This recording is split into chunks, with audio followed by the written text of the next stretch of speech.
what's up guys, it's Keto from Rick LSR here, and today I've got something super special for you all. I've just added another unit to my Jurassic World Humans collection, and it is... Wait, who are you? He's a goner. And it is the OG G.I. Joe Sergeant Stalker. Man, this guy is superb. But before we go into the action figure, we'll take a look at his card, which can be found here on his box. Well, I really wasn't that kind at all to the box, but here at the back of the box, you can see we have his... I don't know what they call these calling cards, whatever. And it says that Stalker's role is a ranger, his primary specialty is infantry, secondary specialty is medic and interpreter, I don't know what that means, and birthplace is Detroit, Michigan. And here is a quote from Sergeant Stalker saying, "Generals may win campaigns, but it's the sergeants who win the battles, mostly by yelling, kicking butt." Wow. Anyways, now let's go to the action figure itself. And as you can see here, Sergeant Stalker is very much decked out. So you can see he has his primary assault or primary weapon, this assault rifle. I'll just call this his signature assault rifle because two Sergeant Stalker action figures, one from the OG line and one from the Pursuit of Cobra, have had this exact same assault rifle for their primary weapon. So I'll just and since this gun doesn't exist in real life, I'll just call it Stalker's signature rifle. And here on his side, in his holster, you can see here, he has a Colt pistol. And here on his harness, he has a knife that can fit comfortably in this small hole. Actually, it's not a sheath because part of the knife is still sticking out. And here, at the back of his harness, this is where I stick his secondary, well, let's just say secondary primary weapon, which is this grease gun submachine gun. Yeah, he's really cool.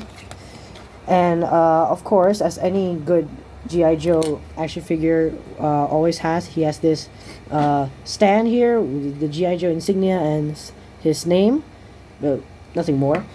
Now we're going on to the action figure itself. As you can see, he is in his usual green camouflage suit. He has got his green beret, and he's got some nice black boots, and of course Sergeant Stalker's black. So now we're gonna go over to the articulation of course the modern Joes always have their head on a ball joint, and his arms can do a 360 move in and out. His arms can do a 360 as well and can move up and down. His wrists are actually pretty well articulated. Not only can they do a 360 like my General Hawk here from the Rise of Cobra, but they can also move up and down, which is pretty nice. So probably Sergeant Stalker is the most articulated human, Jurassic World human of all. Jurassic World human, because I actually use Joes and other kinds of 1/18 scale humans for my Jurassic World, as some others do. Like you might have heard the guy he might have heard of the YouTube channel Toy Adventures. There's this guy there who makes a lot of Jurassic World Mattel movies, and he uses Joes a lot. So yeah, I also also copy his style, because the Mattel humans, they're not a lot of Mattel humans, and they're also pretty, they're not that well articulated. So that's why the G.I. Joe action figures are a great option if you want to expand your 1/18 scale Jurassic World humans. So now going back to articulation, he's got an ab joint. Yeah, he got some grooves there. His waist can move around a bit. I think if I took off his harness, then I will be... Oh, whoa. Maybe if I took off his harness, maybe I could then show you his articulation better. But anyway, we're not doing that right now.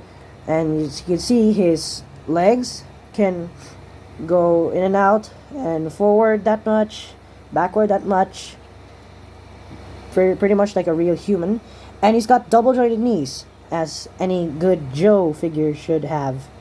Double jointed knees. I really love double jointed knees, and his feet are quite different. As you can see here in my General Hawk from the Rise of Cobra, the joint for the rotation and the up and down movement in his foot are the same, but here it's different. This entire ankle part is one different section, and the up and down, well, that really can't happen that much, is different. However, what I noticed about Sergeant Stalker, this particular Sergeant Stalker, he's got an ankle pivot. Look at that.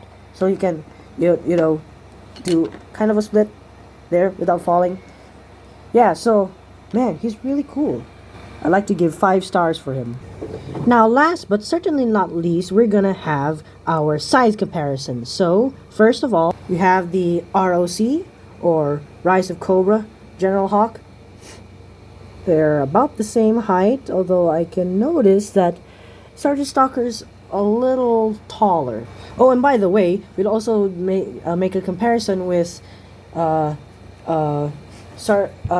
Hawk's G.I. Joe stand and Sergeant Stalker's G.I. Joe stand. This one is the basic dog tag G.I. Joe Rise of Cobra stand, as you can see here, and those 2 pegs. Well, this one is just basically one of the sort of like the OG G.I. Joe stands for Sergeant Stalker. Now, up for our next figure for the size comparison, we have the guy that Sergeant dumped into a ditch earlier, the Mattel human. This is actually the Mattel mercenary that went with one of the Mattel versions of Stiggy, the Stygimoloch. And I was able to buy. By the way, I was able to buy this Mattel mercenary as itself. Well, I don't know. Really, actually, I'm really supposed to say I bought this. I bought this. Man, bah! My brain's all muddled up. This Mattel guy came from a set, and that set was the dinosaur in the set was Stiggy the Stygimoloch. However, someone sold this guy alone, so I was able to buy it without the Stygimoloch. So there. So you can see the Mattel humans are dwarfed compared to the Joes. Alright, now we're moving on to our next kind of human. We have the World Peacekeepers type. Almost the same size, yeah. And last, we have the Lanyard guy, my only Lanyard action figure. Now, if you might notice with the Lanyard figure, he's very much out of proportion. Notice that his, well, so you will understand it better. I'm gonna take away the sergeant's rifle. As you can see, Trickshot Logan's hands, as goes for other Lanyard figures, their hands are too big. As well as their feet, they're way too big. And yeah, the articulation in the Lanyard isn't so good as well. Just the same as the Mattel guys. Alright, so that was the size comparisons. And to spice things up, we are going to end our size comparison by comparing Sergeant Stalker's size to some of my Mattel dinosaurs. So here we have this red Camp Cretaceous Velociraptor, the one that jumps not so well, bruh. Next is the Dino Rivals Charlie, or the basic Velociraptor figure.